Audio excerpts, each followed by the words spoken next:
Na shirika la madaktari wa wanyama limezindua mfumo wa kuandikisha upya wanaouza dawa za wanyama.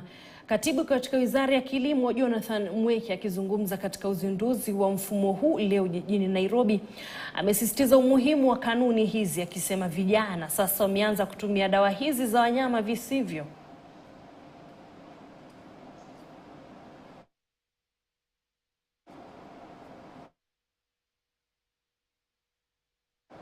Really is to protect our citizenry, and here it's on two fronts. We've seen there might be some abuse of drugs that are used for veterinary medicine that are now being used as illicit drugs for drug abuse for humans that are destroying the lives of our youths.